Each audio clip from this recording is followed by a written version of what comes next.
ඔයගොල්ලෝ ගන්න හදන්නේ ඊට වඩා වැඩි ඒවා. හරිද? සෙකන්ඩ් මේවා. එතනදී මේ වීඩියෝ එකේදී මම කරන්නේ මෙන්න මේ වගේ ඒවා.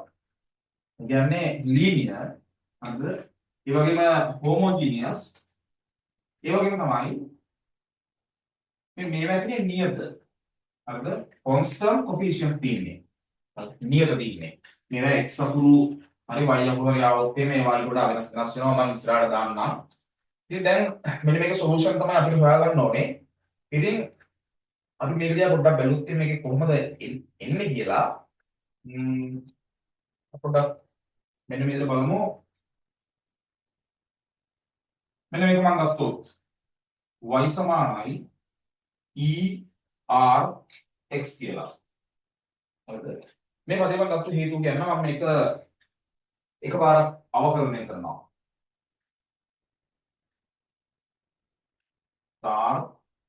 erx දෙපාරක් අවකලනය කරනවා. Second derivative. හරිද? r වර්ගය දැන් ඔතන ගන්න මේකේ පොඩි සම්බන්ධයක් තියෙනවා. මෙන්න මේවා ඉස්සරහට වෙනස් ශිතයක් එන්නේ නැතුව නියත පද එන්නේ e පදයක් තිබුණා. e එකක් තිබ්බොත්. හරිද? මේ erx දැන් අපිට මේක තව කීවතාව අවකලනය කරගෙන ගියා. මෙතන එන මෙන්න ex ඉස්සරහා එන කොෆිෂියන්ට් සම්පූර්ණකය නියතයක් ඉන්නේ. හරිද? නියතයක්මයි එන්නේ. ඒක නිසා තමයි මේකේ සොලියුෂන් එකක් විදිහට අපි සාමාන්‍ය කියන්නේ අපි ගන්නවා මේකේ එක සොලියුෂන් එකක් විදිහට erx කියලා. ඊට පස්සේ මම දැන් මේ කියන්නේ මෙන්න මෙයාගේ සොලියුෂන් නම් මට පුළුවන් වෙන්න ඕනේ මේ උත්තර ටික මේකට ආදේශ කරන්න. එතකොට මෙයාට දාන්න පුළුවන් r වර්ගය erx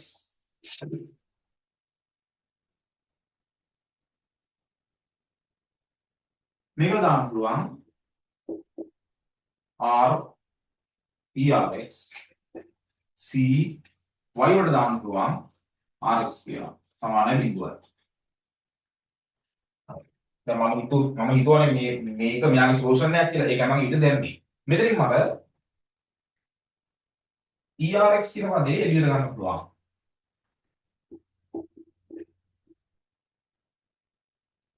දැන් බලන්න මේකේ මෙන්න මේ වගේ බිඳුවක් වෙන්නේ නැහැ. මේක බිඳුවක් වෙන්නේ නැහැ.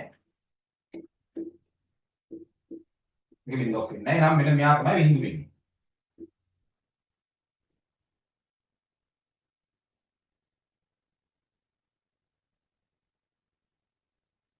මෙයා තමයි බිඳුව වෙන්නේ. ඉතින් විවිධ තැන්වල උගන්වද්දී මේ ආවලට D දානවා. ඉතින් ඒවා දාන්න තියෙන ඒවා ඒ ඔයගොල්ලන්ට තියෙන විදිහට ගලප ගත්තා හරි.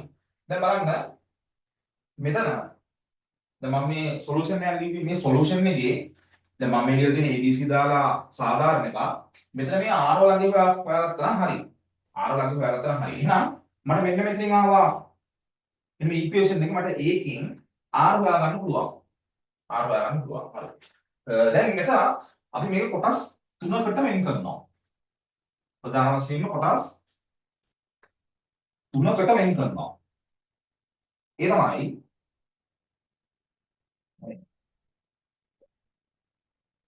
මෙයාගේ මූල කියන්නේ R වලට උත්තර දෙකක් එන්න පුළුවන්. ප්‍රතිින්න මූල දෙකක් එන්න පුළුවන්. ඉතින් ඒකට වෙනස් උත්තර දෙකක් එන්න පුළුවන්. ඒක අවස්ථාවක්. හරිද? උත්තර දෙකක් එන්න පුළුවන්.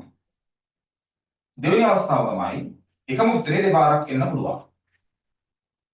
හරිද? repeated roots. හරිද? ඊට පස්සේ මේකේ complex root එන්නත් පුළුවන්.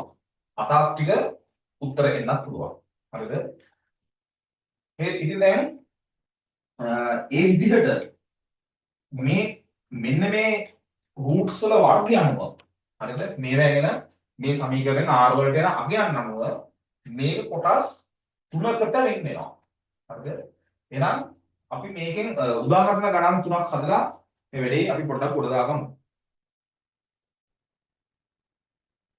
හොඳයි. මෙන්න මම උදාහරණයක් ලිව්වා. හරිද? දැන් මේ ගානේ සොලියුෂන් තමයි අපි ආව මේ ඩිෆරන්ස් ඉක්වේෂන් එකේ සොලියුෂන් තමයි අපි දැන් හොයාගන්න හදන්නේ. දැන් මේ දන්න අපි මේ ක්‍රමය ඔයාලට කිව්වා මේ හෝමෝජීනියස් ලීනියර් මේ තමයි කොන්ස්ටන්ට් කොෆිෂියන්ට් තියෙනවා. නියත සංගුණක තියෙනවා. හරිද? එහෙනම් මේකේ උත්තරේ මම ලියන්න පුළුවන් දැන් මෙන්න මේ විදිහට. මම මේක එන විදිහයි මේ මුලින් පෙන්නන්නේ. මම ඔය විදිහට ගත්තා. ඊට පස්සේ මම මොකද කරන්නේ මේක ඔන්න එකපාරක් අවකලනය කරා. තව පාරක් අවකලනය කරා.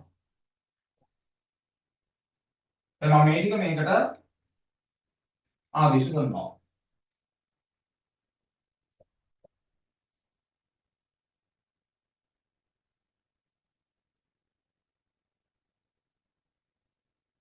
එතකොට මේ e පදේ කවදාවත් බිඳුවක් වෙන්නේ නැහැ. ඒ නිසා මේ ටික තමයි බිඳුව වෙන්නේ.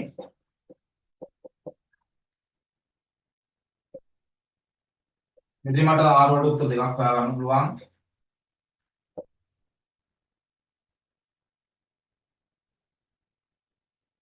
එකයි r වලට එකයි. හරි. දැන් ඕන මට මේකේ උත්තරේ ගෙලින්න ලියන්න පුළුවන්. හරිද? හැබැයි මේකේ උත්තරේ එනවා කියලා මේ උත්තරේ හරි කියන එක මම ඔයගොල්ලන්ට දැන් මෙතනදී පොඩ්ඩක් ඔප්පු කරලා පෙන්නන්න. හරිද? ඒ තමයි මම මේකේ එක උත්තරයක් ලියනවා. මේ r වලට දෙක දාලා. හරිද? එතකොට මම දැන් මෙන්න මෙතනින් මේ උත්තර ටික දැන් මම මෙතන මේ කරන්නේ මේ ආපු උත්තරේ හරි කියලා ඔයගොල්ලන්ට පෙන්නන්න. හරිද? මම මෙන්න මේකට දාලා බලනවා බිඳුවක් වෙනවද කියලා. හරිද? එතකොට මේ දෙවෙනි ව්‍යුත්පන්නය වෙන්නේ 4i දෙකයි x 3i දෙකයි ඊවල දෙකයි x දෙකයි ඊවල දෙකයි x බිඳුවක් වෙනවා. හරිද? බිඳුවක් වෙනවා. ඕගොල්ලෝ මේ උත්තරේ දාලා බලන්න. ඕකත් දාලා බලන්න ඒ උත්තරේ හරි.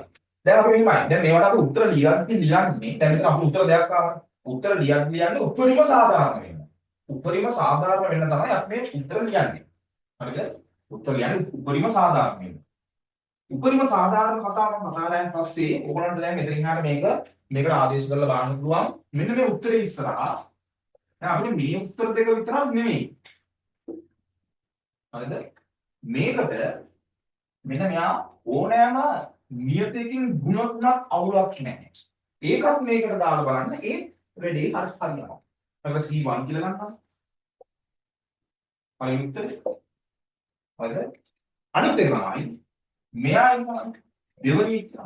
එයාවත් නියතයකින් ගුණ දුන්නා. නියතයකින් ගුණ තුනා මේක එකපාරක් අවකලනය කළා දෙපාරක් අවකලනය කළා මේකට ආදේශ කරලා බලන්න. එතකොට ඒ බිඳුව වෙනවා. ඒ විතරක් නෙවෙයි.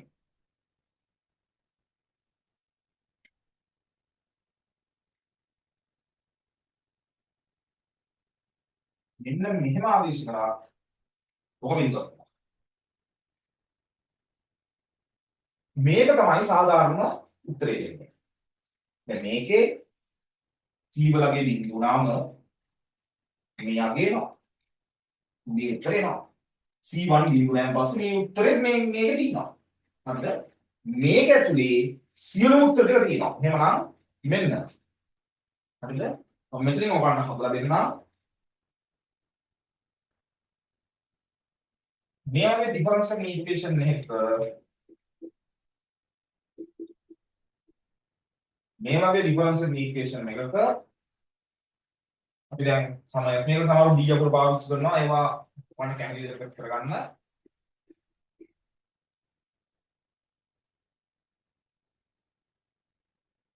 මෙතනින් උත්තර දෙකක් එනවා නම් එකිනෙකට වෙනස් උත්තර දෙකක් එනවා නම් මේකේ සොලියුෂන් එක වෙන්නේ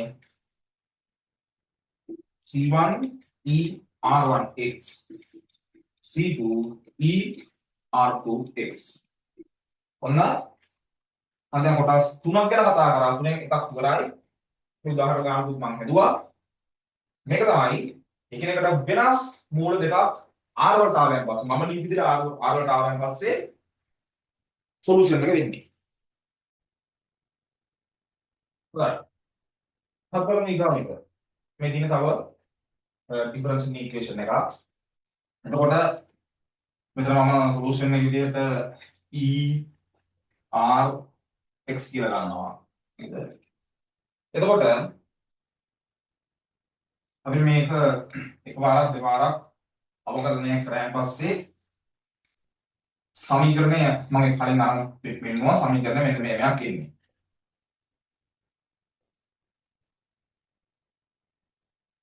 යන්නේ හරිද? ඒක ඔයගොල්ලන්ට ආදේශ කරලා බලන්න පුළුවන්. හරිද? දැන් මේක මම සාපෝල කටනවා. මෙතන එන්නේ R වලට 2යි R වලට 2යි. උත්තරේ සමානයි. දැන් කලින් විදිහට මම මේකේ සොලියුෂන් එක පළවෙනි එක C1 E 2x ධන C2 E 2x. ඔහොම ලියුවොත් මේක වැඩක් නැහැ. හරිද? එහෙමනේ. වැඩක් නැහැ. හරිද? බස් සොලියුෂන් දෙයක් එන්නත් ඕනේ. ඔයගොල්ලෝ දැක්කනේ සොලියුෂන් දෙයක් එන්න ඕනේ. දැන් මේ වර්ධන සමීකරණ වල මෙන්න මේ නෑ. දැන් මෙතන අපි අර එක සොලියුෂන් එකක් නෙමෙයි තියෙන්නේ. සොලියුෂන් දෙකක් තියෙනවා. සොලියුෂන් දෙක සමානයි. හරිද? එහෙනම් මේකට උත්තර දෙයක් ඉන්න ඕන. ඒක නිසා මම කරන්නේ මෙන්න මේ වැඩක්.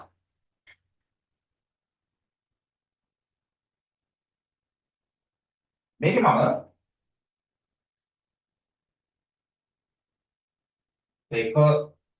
මේක උත්තරයක් 2x කියලා මම හොයාගත්තා.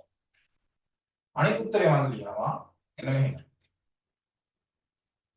ux මෙතන සිතයක් දාගන්නවා.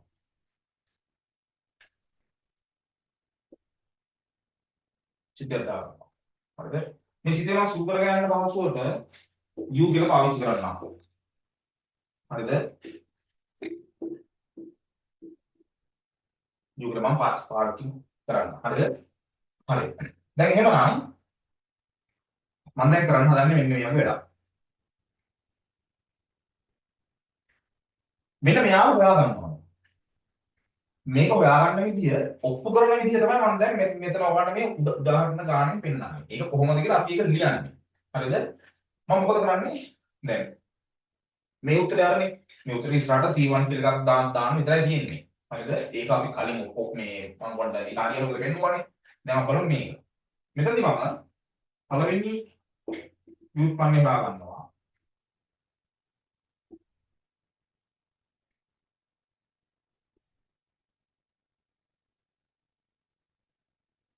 මේක තියාගෙන මේක අවකලනය කරලා ඊට පස්සේ මේක තියලා මේක අවකලනය කරා. ඊට පස්සේ මේක ආයෙ පාරක් අවකලනය කරනවා.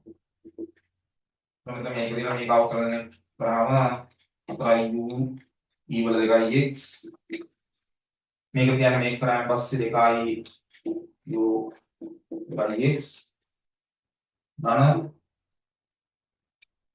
මෙයාව තියාගෙන මේක අවකලනය කරනවා. මේක තියාගෙන එකපාරට ඔටෝම උත්තර ලියන්න යන තිබ්බා. අර එන්නේ කොහොමද කියලා එකක් පොඩ්ඩක් පෙන්නුවොත් ඒක හැමෝටම හොඳයි. මම දැන් මොකද කරන්නේ? ඔය ගත්තු ටික මෙයාගේ සොලියුෂන් එකක් නම් දැන් කලින් පාර ආපු සොලියුෂන් දෙකම මේකට ආදේශ කරනවා බිඳුව වුණා. එහෙනම් මේක බිඳුවක් වෙන්න ඕනේ. හරිද? අපි බලමු මෙතනට ux කියලා එකක් දාලා මෙතනට x වල ශිටයක් දාලා අපිට සොලියුෂන් එකක් හදාගන්න පුළුවන් කියලා. හරිද? එහෙම වෙනවා කියලා ඔප්පු කරන්නේ මම දැන් මේ හදන්නේ. එහෙනම් මම මෙන්න මෙයාට මේක ආදේශ කරනවා. 4u වල 2x 2u dash u වල 2x 2u dash u වල 2x u double dash u වල 2x ඊට පස්සේ මේකට පිළිදි කරලා යන්නම් ඒකට මත් නිසා එකයි u ඉවර එකයි x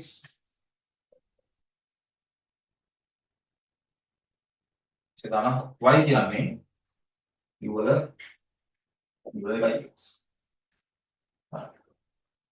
එහෙනම් දැන් මේක අපි බලමු සුළු වෙලා යන පද තියෙනවා. හරිද? මොනවද? මෙන්න මේ දෙන්නා. මේ දෙන්නව මෙන්න මෙයාව ගුණ වෙලා එන එකට අඩු වෙලා යනවා. ඒක ඉවරයි. තව මෙයයි 8u e වල දෙකයි x එනවනේ. එයා මෙයත් එක්ක සුළු වෙලා යනවා. හැබැයි ඉතුරු වෙනවා මෙන්න මෙයා. මෙයා ඉතුරු වෙනවා. දැන් අපිට මේකේ උත්තරයක් විදියට අපි ආව ගන්න නම් මේක බිඳුවක් වෙන්න ඕනේ. ඔක බිඳුවක් වුණොත් හරි. ඒක බිඳුවක් වුණොත් ගානට සෙට්. හරිද?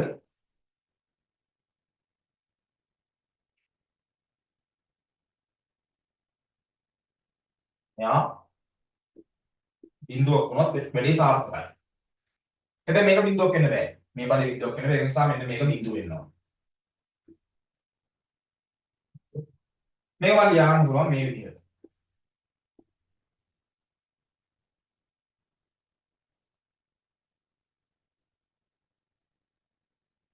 දෙපැත්තටම අනුකර දානවා. පොඩ මෙතන u1 නෙමෙයි u dash. මෙතන නියතයක් එන්නේ බිඳුවට. ඊට පස්සේ ආයි මෙයාව ලියා ගන්න පුළුවන් මේ විදිහට. එතකොට මේක දැන් ගන්නවා.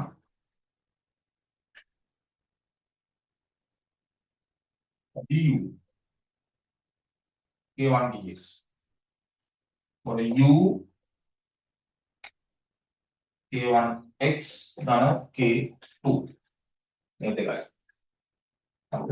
එහෙනම් අපි තමයි මේකත් මම දාන්න මම උනා u හොයාගත්තා. දෙවෙනි සොලියුෂන් එක. ux e වල දෙකයි x. මෙන්න මෙයා හරිද මම වඩුවා මේ මම u කියලා ලියන්නේ මේකමයි කියලා. එතකොට මෙයා මොන මාත්‍රය වෙන්න ඕනද? මෙයා පළවෙනි මාත්‍රය වෙන්න ඕන. පළවෙනි මාත්‍රය වුණොත් මේකට ගැලපෙනවා. හරිද? මේකට ගැලපෙනවා. දැන් මට මේක උත්තරේ ලියන්න පුළුවන්. අපි කලින් ගත්ත උත්තරයක් මේක. ඊට පස්සේ ගත්තේ u e වල දෙකයි. u මම දැන් හොයාගත්තා.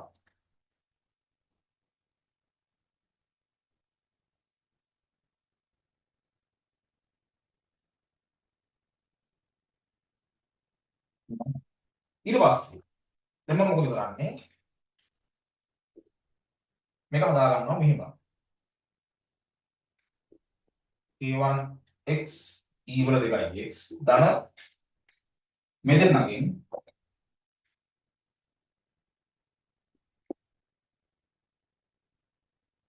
e වල දෙකයි x එක පිළිගන්න ගන්න පුළුවන්.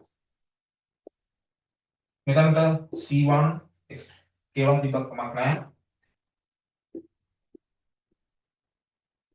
මේ ටිකට මම c2 කියලා දා ගන්නවා මෙතන කොහොමද?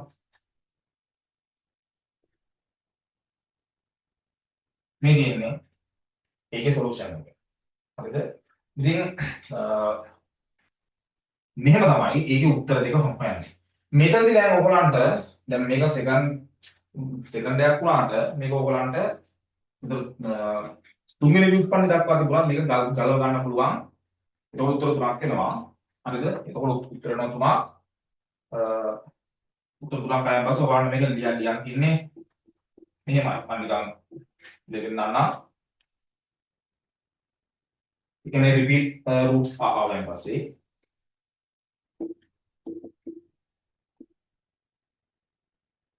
දෙවෙනි මාත්‍රයෙන් ඉවරයි. හරිද? හයි ඕඩර් උනත් කොතනින් එහාට ඔක් කරගන්න පුළුවන්. එහෙනම් ඔය දැන් කාරණා දෙකක් කතා කරා. එන විදිහත් එක්කම තමයි මම ඔය ඔප්පු කරලා පෙන්නුවේ මම මේ ඔක්කොම ටික ඔප්පු කරලා ගත්තා. හරිද? නිකන් ලිව්වා නෙමෙයි.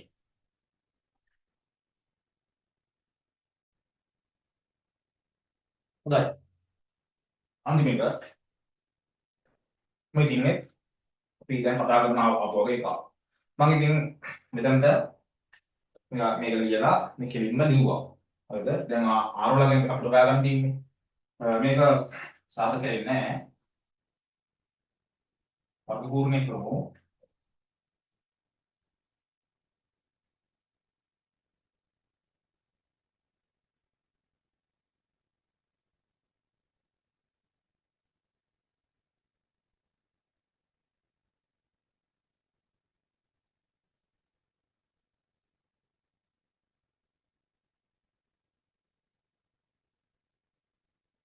ඔකේ අතරයි. ප්‍රා කියන්නේ ඍණ 3 ධන හෝ ඍණ 3. හරිද? ඊට පස්සේ මේක ලියන්න ප්‍රමාණය 2යි කියලා. 2යි. හරිද? මෙතන දැන් උත්තර දෙනවා දෙකක්. හරිද? කෝස් දෙකක් තියෙනවා. හැබැයි කොම්ප්ලෙක්ස්. හරිද? එතකොට මම මේකෙන් දැනට ගන්නම් එක උත්තරයක්. දෙකම දාලා හදන්නත් පුළුවන්. අන්තිමට මම එකක් ගත්තේ ඇයි කියලා ඔයාලට කියන්නම්. එළියුවා. එහෙනම් දැන් මේකේ උත්තරයක් වෙන්නේ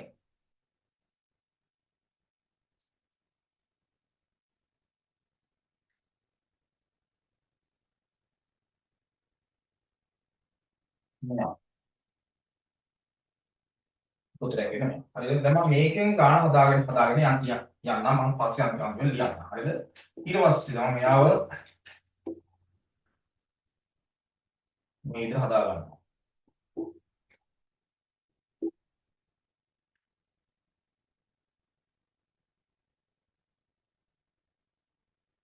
ඒක දැන් මට ලියන්න පුළුවන්.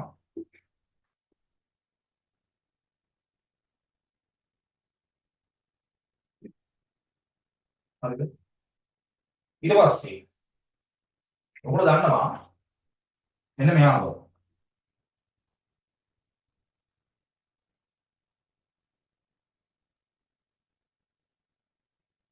මේ ඉවල i θ කියන එක cos θ ධන i sin θ කියලා අපිට ලියා ගන්න පුළුවන් කියලා ඔප්පු කරන්න පුළුවන්. හරිද? ආකාර කිහිපයකින් ඕක ඔප්පු කරන්න පුළුවන්. ඒක නිසා මම දැන් ඕක ලියනවා මෙන්න මෙහෙම. මෙයාව තියාගෙන මෙන්න මෙයාව.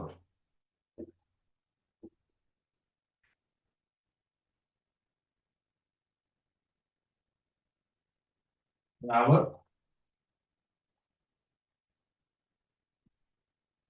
cos 2x ධන i sin 2x කියලා. මේක නම් දැන් මම ළඟදී ඔප්පු කරන්නේ නැහැ. දැන් ඇත්තටම මම මෙතනදී දැන් මෙතන ඇත්තටම ධනවල කියලා දෙයක් එනවනේ. අනිවාර්යෙන්ම මේ කොම්ප්ලෙක්ස් රූට් වල එක උත්තරයක් වෙන්නේ අනිත් එකේ ප්‍රතිබලය. ලකුණකින් විතරයි වෙනස් වෙන්නේ. ලකුණෙන් විතරයි වෙනස් වෙන්නේ. අන්න එකත් හොඳට ඔළුවේ තියාගෙන අපි ඉස්සරහට යමු. එතකොට එහෙනම්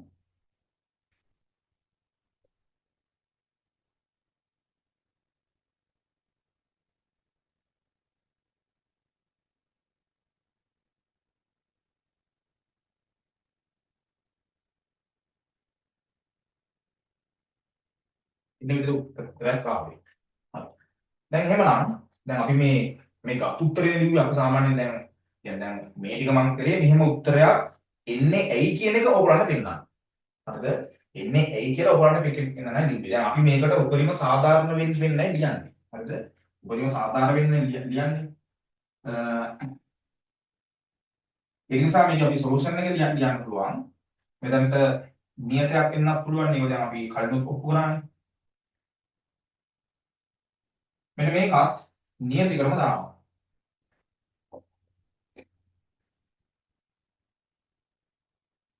මෙන්න මේ නියති. ඒ නියතන තමයි මෙන්න i i එකට යන්නේ. එතන මේ නියතේ හරිද? නියතය ඇතුලේ මේ ඍණ අවස්ථාවක් තියෙනවා. හරිද? ධන ඍණ ભેදේ විතරයි වෙනස් වෙන්නේ. එමනම් මේ නියතය ඇතුලේ ධන ඍණ දෙකම තියෙනවා. එහෙම තමයි ඔය උත්තරේ එන්නේ. නේද? ඔය උත්තරේ එන්නේ කොහොමයි? එහෙමනම් දැන් කොහොමද කියන්නේ මෙහෙම?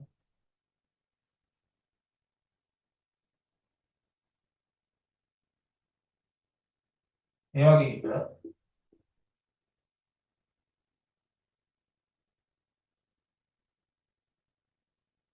අපි R එකක් හදා ගන්නවා. මේක R වලට එන්නේ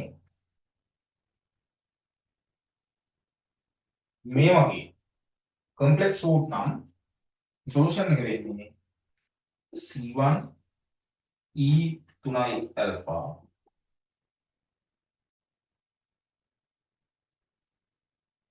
sin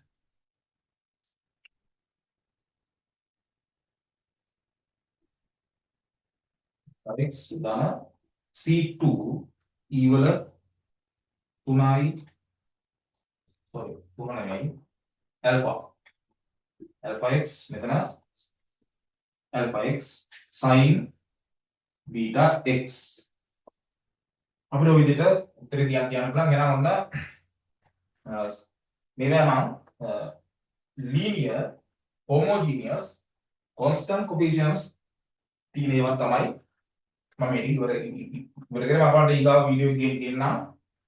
මේවා x වලින් සංගුණ ආවයන් පස්සේ කොහොමද කියලා හදන්න.